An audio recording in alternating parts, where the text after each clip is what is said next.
Officer Adrian Pitts, Adrian Good, Pitts, Pitts. good morning. Can you hear me quite all right? Yeah. All right. I am going to position this like so I can have the use of my hands. Mr. Pitts, are you employed? Yes. Where are you employed? The Atlanta Police Department. And how long have you been employed with the Atlanta Police Department? Approaching 14 years. And what is your title? Police officer. Okay. Have you received any special distinctions as a police officer during your 14 years? Tactical field operator. What do you do in that capacity? Assist SWAT, barricaded gunmen, active shooter situations, stuff like that. Is that also known as TFO for short? Yes. And what are your duties and responsibilities as a tactical field officer with the Atlanta Police Department? Active shooters, barricade gunmen, assistant SWAT. Barricade gunmen. And if you would come just a little bit closer to the mic. The problem is the mic won't move, so we're going to try to move that at lunch. Okay. And this is both of them. Check. Okay. I'm going to give you this mic. Because we've got I'm like, so that you can face that way. Okay. All right. Can you project and see if it works? Test. There we go. All right. Are you post-certified, Officer Pitts? Yes. And have you been post-certified during the entire duration of your employment with the Atlanta Police Department? Yes. And were you post-certified on April 28, 2015? Yes. All right. I want to turn your attention to the date of Tuesday, April 28, 2015. Do you recall working that day? Yes. Okay. What, if anything, do you recall about working that day? About 4:06 hours that morning, I was dispatched to a person shot. All right. So now when you say 4:06 hours, what do you mean? 4:06 in the morning. Okay. All right. You stated that you were dispatched to a person shot call. Did I understand that correctly? That's correct. Okay. Were you alone or were you accompanied by a partner? I believe initially I arrived alone, but other units did arrive shortly after I got there. And when you were dispatched to this call, how did the call come through? Person shot at 1428 Dale Avenue. Okay, that was a poor question on my part. Let me ask a different way. Was it over the radio? Was it a phone call? How did you get dispatched? I was dispatched over the radio. And when you were dispatched to that person shot call over the radio, was a location given? Yes. What was that address? 1428 Adele Avenue, Northwest. All right. And were you wearing a body cam that day? No. Okay. Why not? Body cams had not been issued at that point. All right. You just mentioned the address of 1428 Adele Avenue, Southwest. In what county is that address located? Fulton County. Are you familiar with that community that address is situated in? Yes. And what can you tell the juror, ladies and gentlemen of the jury, about that particular community, if you will? It's a lot of single-family homes. Older black families own their properties for years and decades.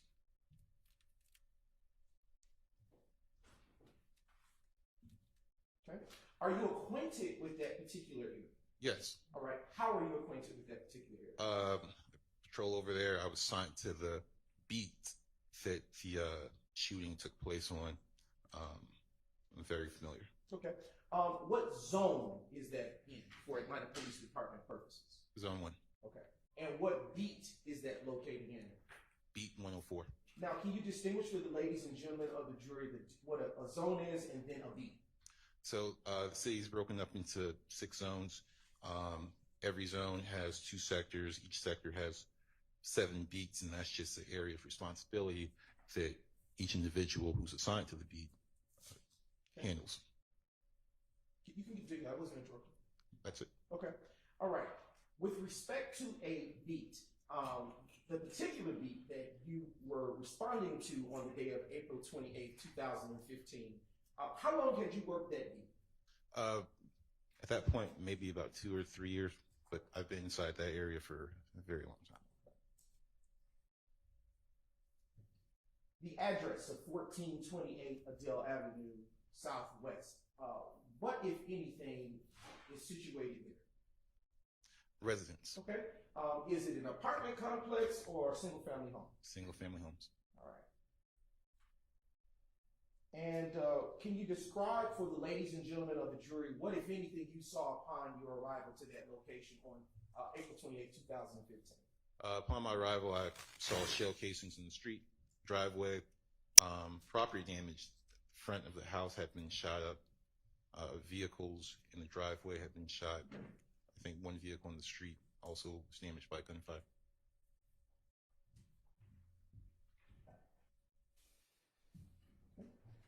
All right. Where were these shell casings? Excuse me.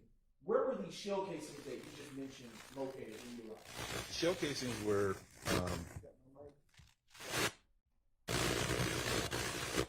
just a brief indulgence, John. All right, I think we got it. so the No, we didn't.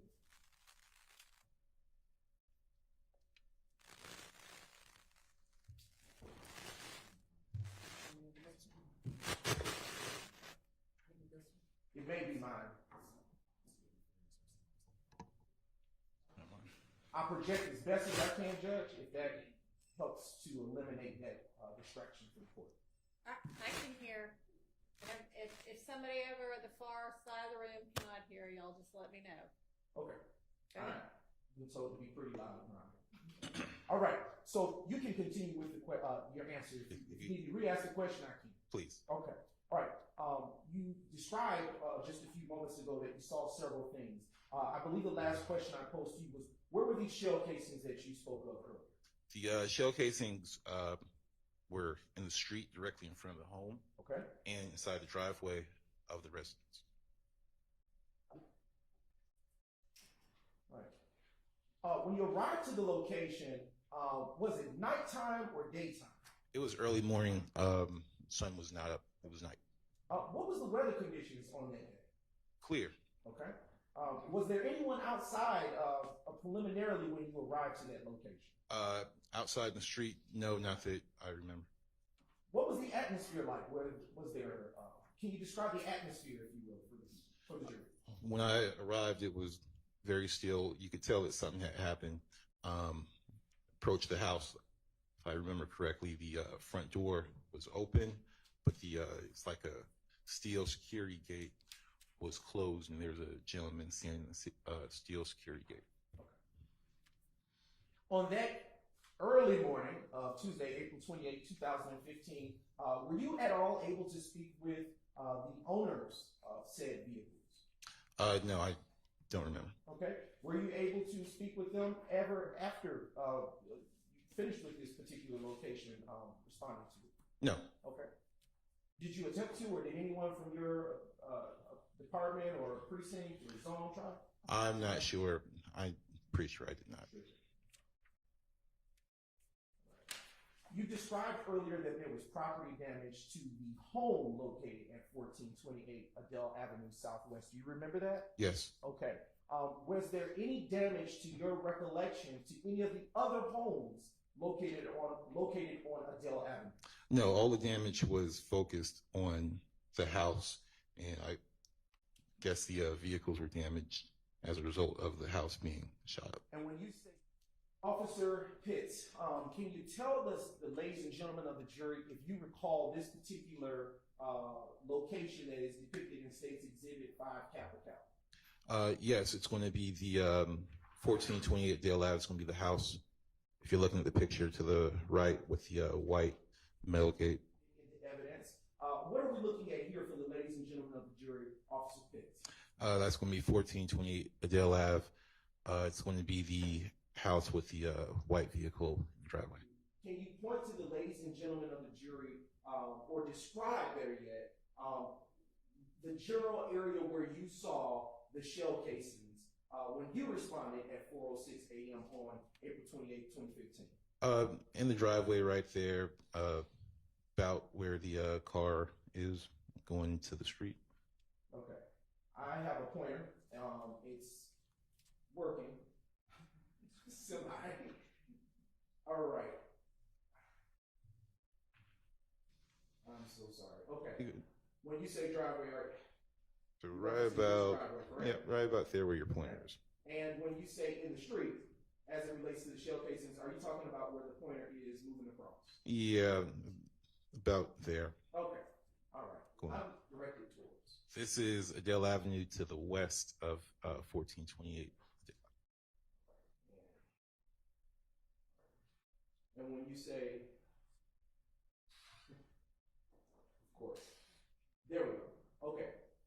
That direction headed that way where the cursor is moving is considered west in this view? That's correct. All right.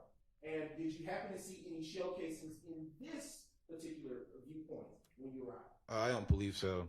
No. Did you see anything of value during your particular investigation in that particular area of Adele Avenue? Not if I remember, no.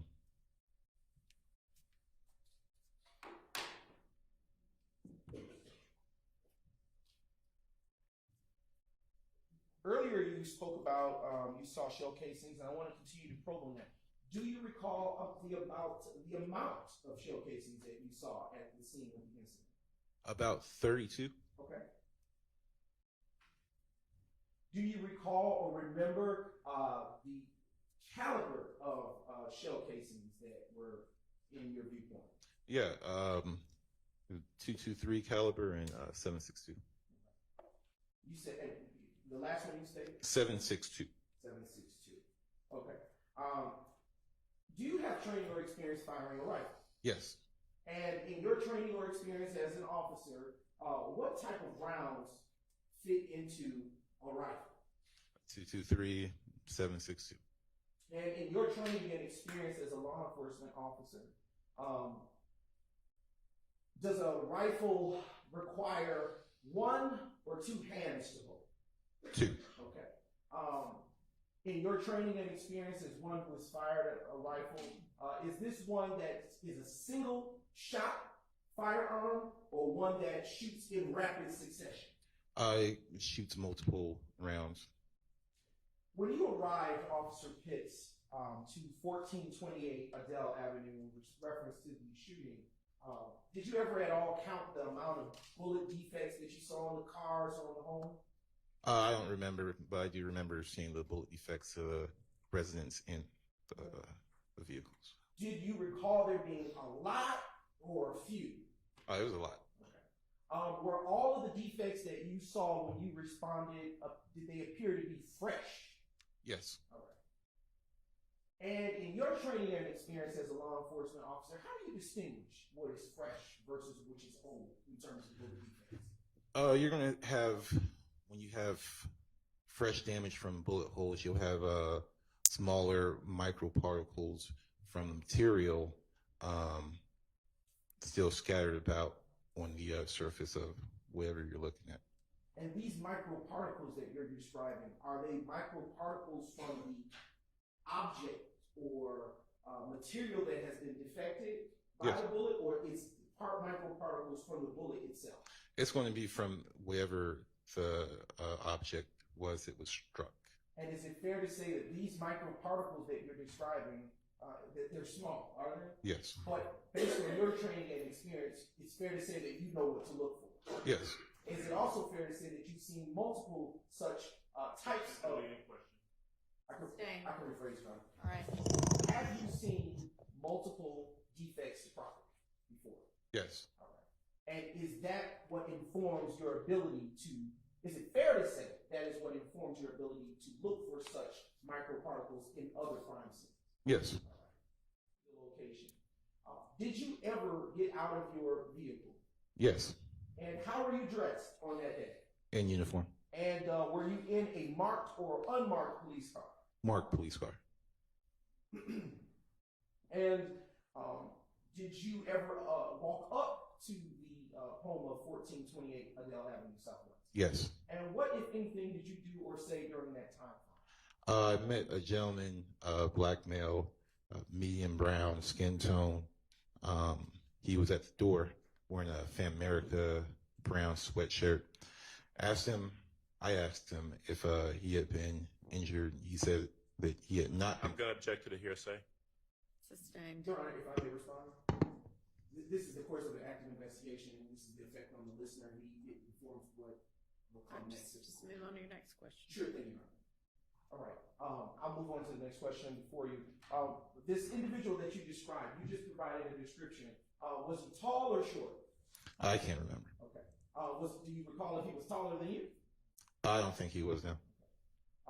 And you described the shirt he was wearing that you said had Fam America on it somewhere. Is that correct? That's correct. And when you saw that shirt, did it have any value to you when you saw that name? Fam America at the time was a prominent gang in the area. I'm going to object as to improper foundation and move to strike. Can you lay the foundation? Sure. I can ask a few preliminary questions, John. Sure thing.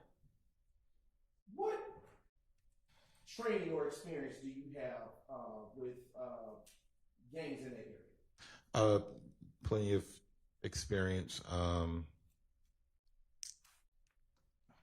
Sometimes that we get information from investigators to keep an eye out for this type of clothing or this type of coloring or these type of tattoos that would indicate gang affiliation. Okay, and was that your first time seeing?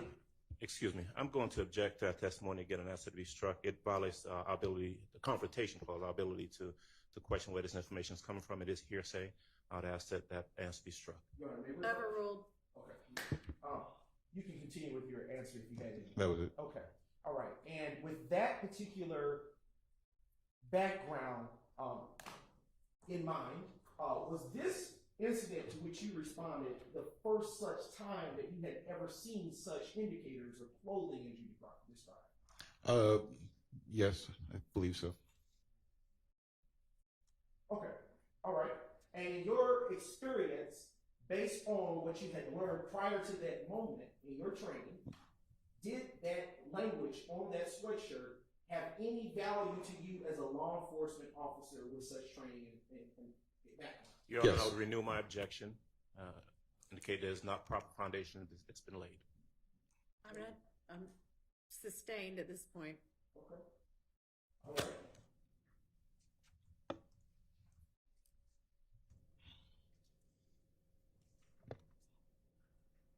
Have you ever had formal gang training? No. Okay. But have you ever had interactions with gangs? Yes. And have you come to learn prior to April 28, 2015, let me rephrase this question. What identifiers, to your knowledge at that time, in April 28, 2015, did the gang, as you described, Fam America have? Sometimes they wore clothing that had their. I'm going to object. That's still a foundational objection. Sustained. I'm going to move on to another question. At that time that you saw this individual with the shirt and indicator that you described, language, Fam America. Yes. What, if anything, did you do after that? I went to the home and looked for an injured party. Okay. When you say you went to the home, are you saying you went in the home? I went inside the home and looked for an And injured party. when you went inside of the home, what, if anything, did you see or do? I spoke with the person who was struck by gunfire. If I may refresh my memory. Sure.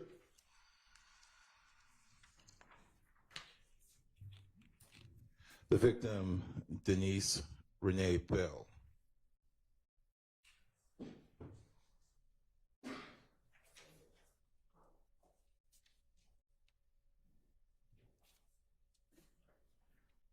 I want to ask you a little bit before we transition to what you did in the home. I do remember what you said last. Yes. Orienting you back to what you said when you met the individual, the male, at Yes. his front door. Can you describe around or about his age? He looked to be in his mid to upper 20s. Okay. What was his demeanor? He was calm. And when you entered the home, did you actually, in fact, see an injured party?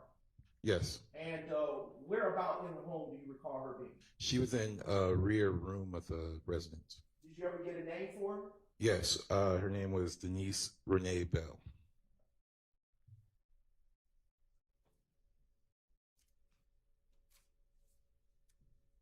Were you ever given a name for the male that met you at the front gated door that you described earlier? No. Did you ever ask? No. All right. Did he remain the entire time that you were completing the course of your investigation? No. Okay. Where do you recall where he may have gone? No. He's gone. Do you recall at what point he left the property? While I was speaking with the victim, he left.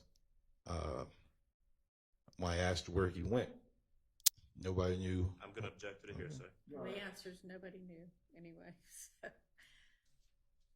Sustained. Your Honor, may I this one? Move on. Okay. Do you recall what relationship, if any, this unknown black male in this Family America shirt had with the victim in the home? Your Honor, to the extent it calls for hearsay, I would object. I'm sorry, but I couldn't hear what you said. To the extent that that response calls for a hearsay, I would object. I'm sorry, re-ask your question. I was focused on what you said and I've lost what the question was. No problem, Your Honor. All right. Do you recall what relationship, if any, the unknown black male in the Family America shirt had with the victim? Okay, sustained to the hearsay objection.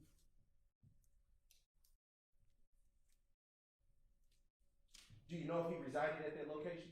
No.